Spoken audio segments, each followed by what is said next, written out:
Perfect. Here we are. Hey, Mike. How's it going? Hey, it's going well. Good. Yeah, doing good. Nice day today. Well, so I guess, yeah, I saw snow today. I'm not, Really? I'm not impressed. I'm not impressed. So Where for you the, live right now? yeah, so for Oh, those of you wow. who've joined us, Mike and I are both in Massachusetts. And Yeah. so, yes, I saw snow today in central Massachusetts. So Oh my before I gosh. start whining and complaining, maybe we should just jump into this.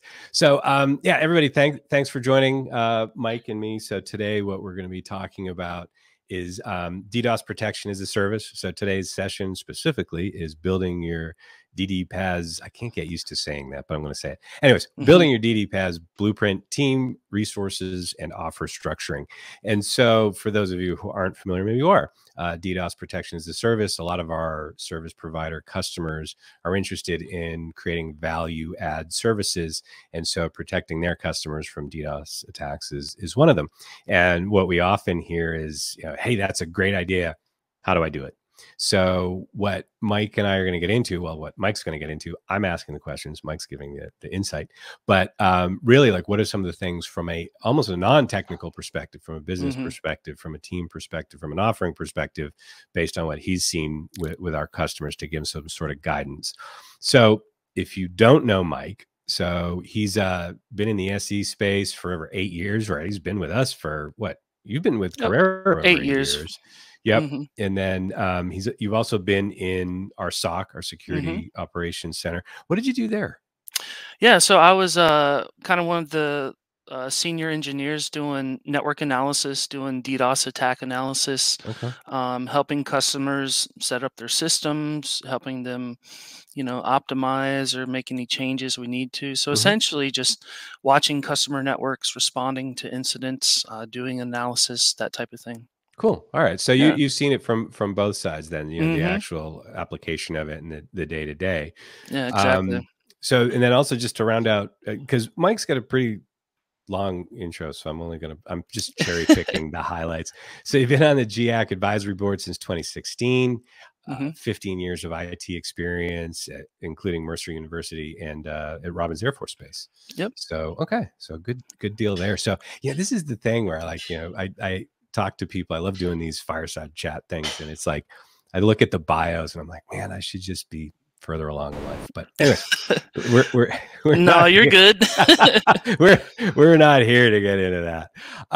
So anyways, yeah. So let's just jump into it, Mike. So if we're looking at DDoS protection as a service, I guess the first trick is always, what's the first step? Where do I start? Me if I'm a service provider. So can you do me a favor, just provide an overview of some of the key strategic considerations and planning, even before trying to bring this kind of service to market?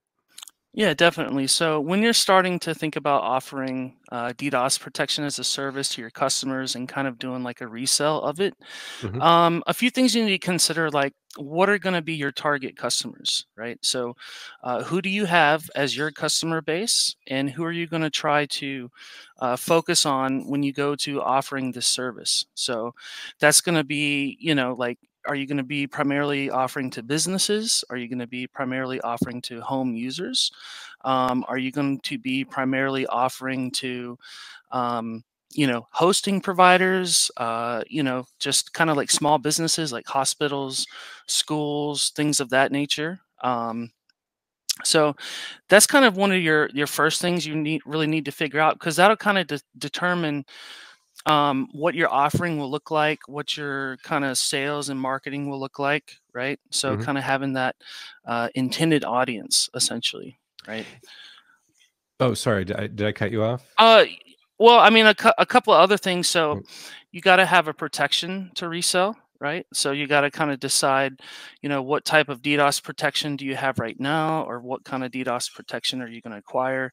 And then lastly is kind of the resources, right? Do you have the sales and marketing resources? Do you have the kind of engineering resources to offer, the support and the onboarding, right? Hmm. And I guess kind of the biggest thing is company buy-in. Do you have that company buy-in that, you know, essentially they're going to be willing to put in, like, money and people and time and effort into it, because if you kind of go into it without the buy-in, then it's going to end up kind of being just half a product, maybe not that great, and you can just kind of run into issues like that. So that's kind of the main things when you're starting off to kind of think about.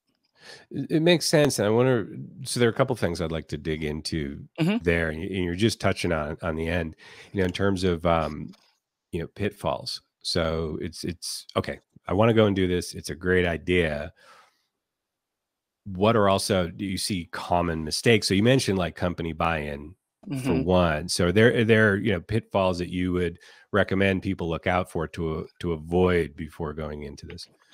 Yeah, I think a lot of times, a lot of customers are thinking about, the onboarding, right? So they're thinking about, what do we need to create the service? What do we need to onboard customers onto that?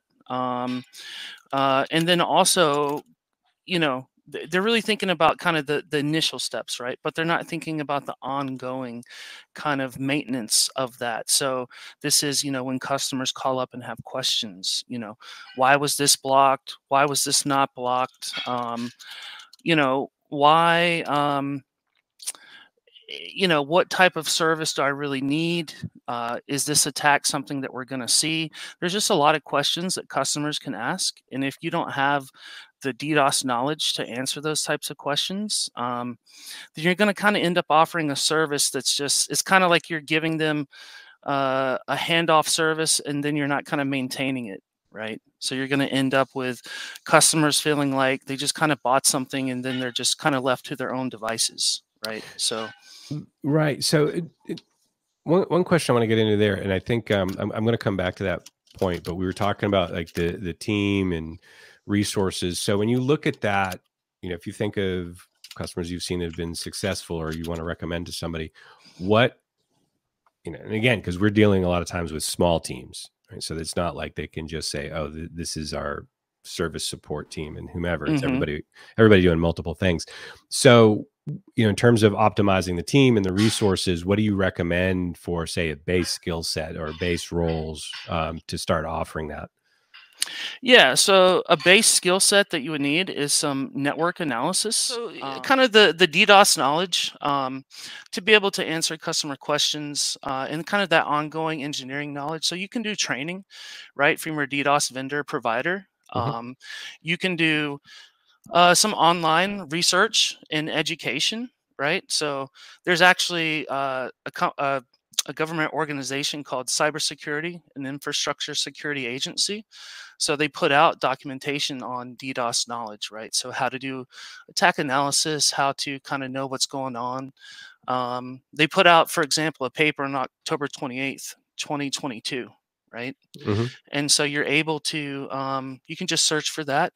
And it's a really good kind of base knowledge, right? So I would recommend starting off with something like that.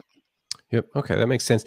And as teams look at doing that, is there any? I mean, obviously, we're talking DDoS protection, Hmm. so I mean that makes sense as a skill set. But are there any? If you had to pinpoint, say, hey, these are the top three skills or capabilities we need on the team.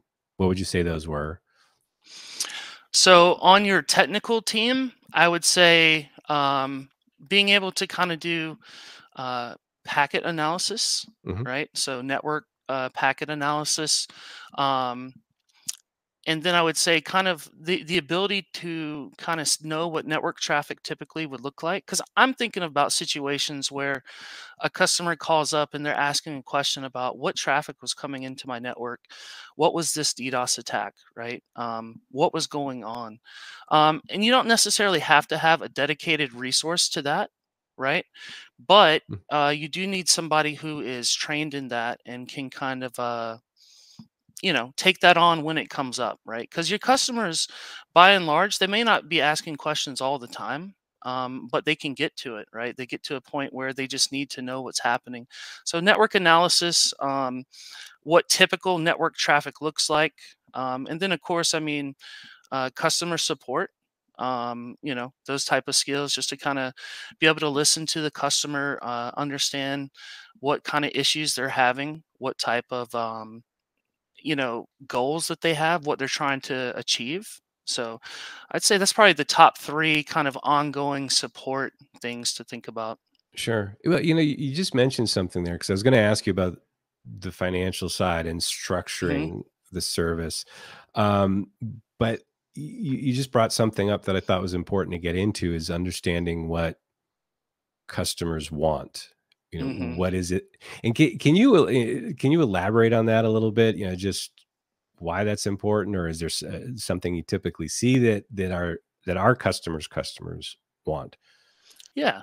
So, I mean, obviously, first and foremost is when they get a DDoS attack, the ideal is they don't even know by effects that they got a DDoS attack, right? The only way they want to know that they got a DDoS attack is by an alert, maybe like an email alert or a Slack alert, something coming from the provider, saying, hey, you're getting a DDoS attack. This is what it is, right? Maybe some customers will like to know where it's coming from. A lot of times, DDoS attacks are geographically diverse, and so it doesn't make sense to block sources a lot of times of DDoS attacks. But a lot of customers are curious about that. They're curious about what countries is it coming from, but they really want information on the attack. But first and foremost, they want protection. They want their services to stay up, right? So they want their internet to stay up. They want their hosting to stay up. Um, that's kind of first and foremost. Yeah. It almost makes sense. Yeah, I think of it as like the first rule of Fight Club. You know, Hmm. you don't talk about Yeah, Fight Club, exactly. right? So it's like, look, man, just protect my business. So it's less, and I hate to say it because like we're a DDoS protection company, but it's kind of like, it's really about the service, right? So the DDoS attacks play the big thing, but it's all about, or have a big impact when they happen. But it's really about protecting the business that they're providing in that service. So yeah, so let's get into the financial side of it, because Hmm. one of the questions I hear a lot from our customers is how do I how do I set up the offer? What do Hmm. I do? Do I do tiers? Do I do all at one? Do I just roll it in? So, without getting into all of the specifics, because there's so many different ways to look at it, can you Hmm. just provide some high level ideas of how different providers structure their offerings? Yeah. So there's kind of different ways. First, you kind of have to decide how you want to structure your customers, right? So, some providers or customers, when I say providers, I mean, internet service providers, hosting providers, anybody kind of providing the service. They might offer it to everybody, right? So one thing they might do is give it to everyone and use it as a differentiator from their competitors, right? So they'll just say, "Hey, we'll give you DDoS service, right? And maybe we'll just charge everybody a small fee." So there's kind of that offering where you give it to everyone and you just kind of charge a few dollars on everybody's bill to kind of make up for it. I would say the most common is probably a subscribed and unsubscribed model, right? So Mm. this is where you have customers who are not subscribed to DDoS protection. All right. And you got to think about how you're going to protect your network. So there's some technological ways you can do that with like a rate limiting or remote trigger black hole. So essentially, if they get attacked, you might have to cut them off, right? For the period of time that they're getting attacked. But you have unsubscribed customers, and then you have subscribed customers, and maybe they just have full DDoS protection, meaning no matter the size of the attack they get, we're going to mitigate that, right? Mhm. And so that's kind of, I'd say that's the most common because they like to keep it simple, right? Subscribed and unsubscribed. But we do have some who will do tiers of service, right? So they might say, okay, I have an unsubscribed customer, but then I have maybe an entry level customer. So maybe I'm going to block DDoS attacks for them up to 5 gigabit, is one way that you can structure a tier, right? Some will do like a free tier. They might say, hey, we're going to offer it to everybody, protection up to, say, a gigabit of attack, just in case you get a small one. Or some might do it by like time. They might say, if you're getting an attack for this amount of time, it's free. But if it lasts for 30 minutes or an hour or something like that, then you have to have a higher paid kind of service. So, kind of the everybody subscribed, unsubscribed, and then tiers is kind of the common way that they'll structure that. And then within the tiers, there's a lot of different ways that you can create tiers, right? Sure. And I wonder, as you're talking about this, do you see any kind of connection to say, because again, we're talking about in-house resources and so on. So does whether a service provider offers, the protected or subscribed, unsubscribed versus hmm tiers, is that any kind of reflection upon internal resources to handle that, or am I just making that up?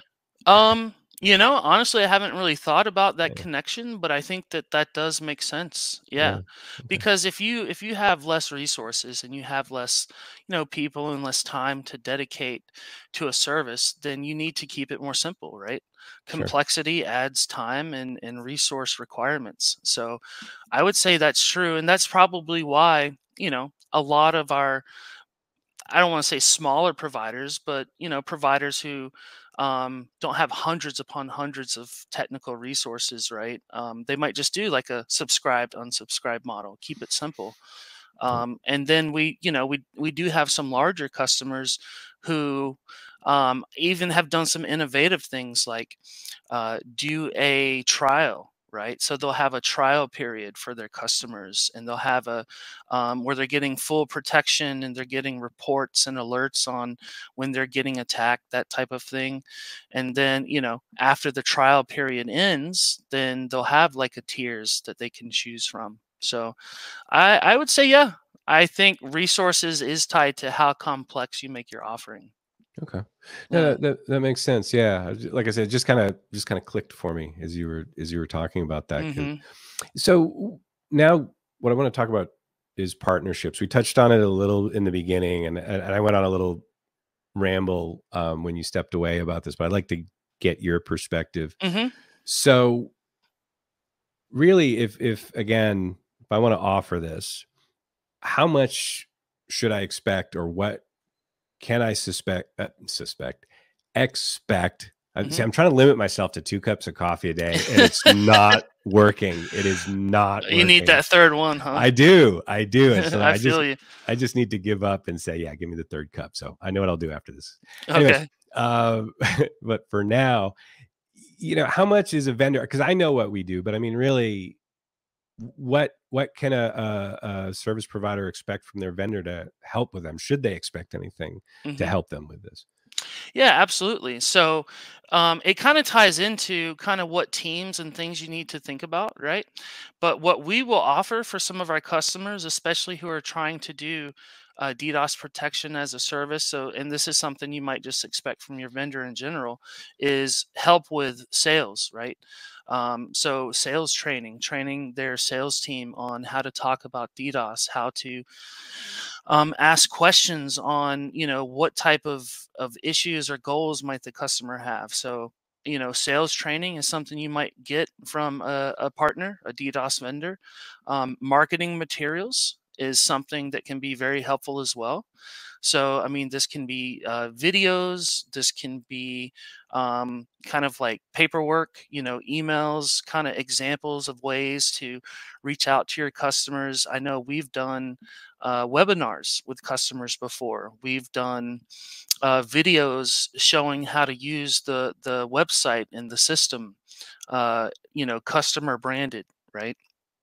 Um, and then, of course, on the engineering side, right, being able to help them with setting up the system, being able to set up their routers and their network traffic, being able to kind of get that network flowing through the protection, right? So these are all things that I think you should consider having a vendor that can provide those things for you. There's no need to be completely on your own and try and reinvent the wheel, right? So that's one thing kind of from vendors on partnership. The other thing I did want to touch on is non-competitive kind of like peers in the space, right? So this is other ISPs or other hosting providers.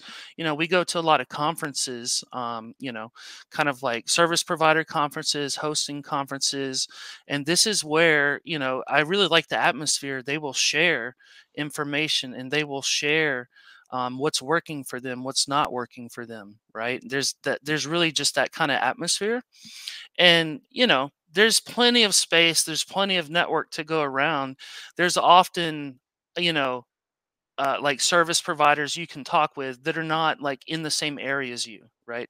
You're not competing. So if they teach you how to succeed, that's not going to harm them. If you teach them, that's not going to harm you.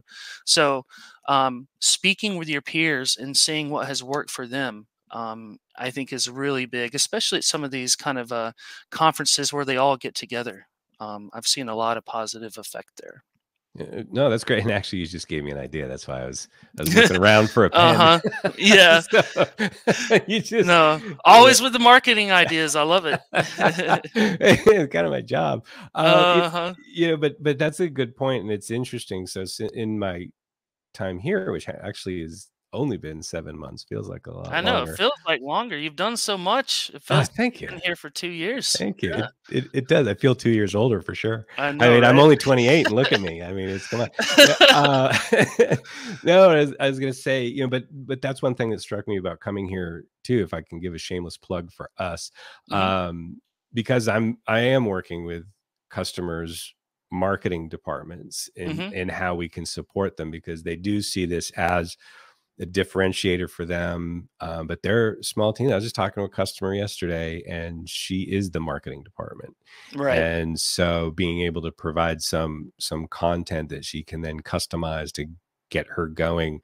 But it struck me because I've worked other places, of course, where have a vested interest in your customers succeeding, so you provide some help. But really, I haven't seen another company go to this length Mhm. that we've done. So shameless plug for us, but it's our webinar and we get to do Exactly.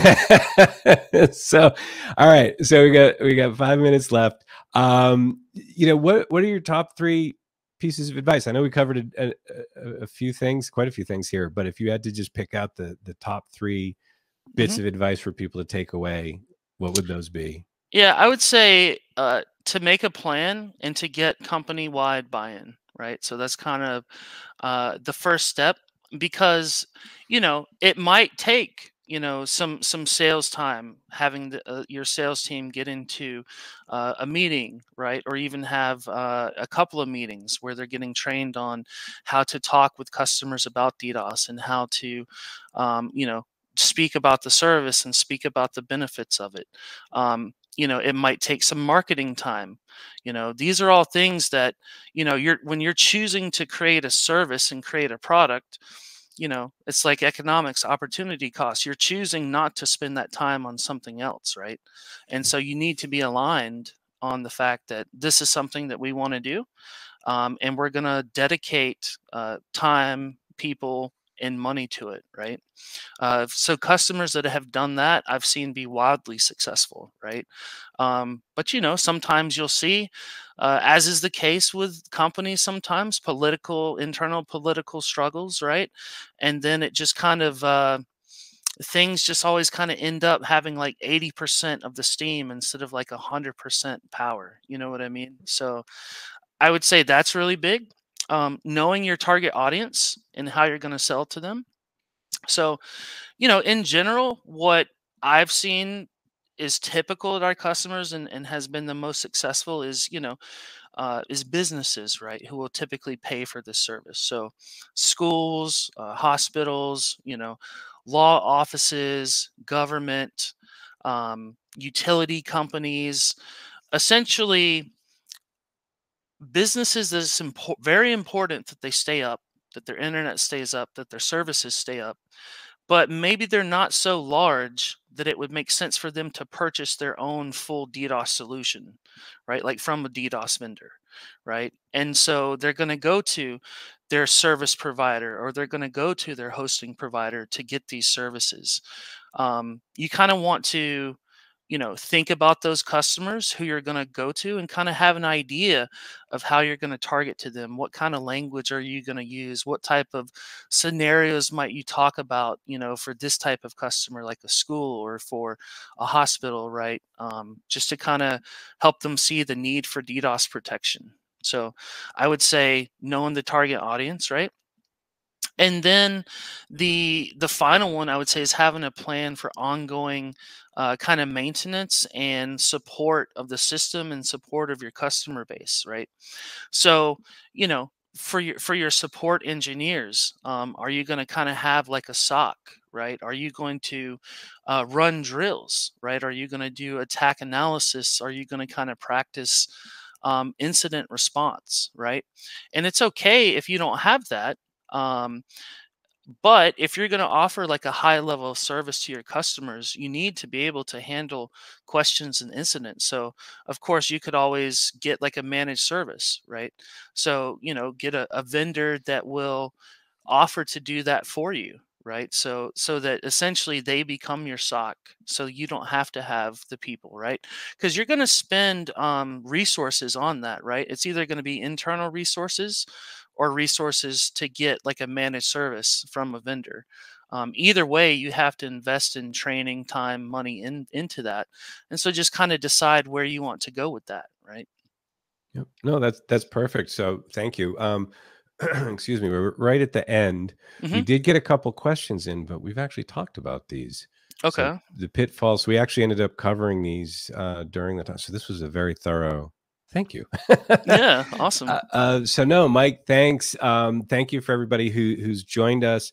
Just so you're aware, as I mentioned, this is one of a two-part series. So if you're watching Hmm. us live, today's November 1st. We're going to do another one in a week. The next one is pioneering DDPaaS. We've got to come up with a better acronym. I mean, it's very descriptive, but Yeah. me as marketing, unless we're just stuck with it. Anyways, pioneering DDoS protection as a service, ensuring your DDoS infrastructure is service ready. So Right. Mike and I will get a little more into, and by Mike and I mean Mike, we'll get more into the product side of it, architecture side of it, things like that. So Yeah. again, Mike, Absolutely. I appreciate you taking the time. I Yeah, appreciate it. definitely. This was fun, man. Yeah, happy to. All right, Always great. love talking about DDoS and, how we can help our customers be successful. So, Great. All right, man. Thanks. all Have a right. good one. Thanks, everybody. All All right, see right. ya. Bye. All right, bye-bye.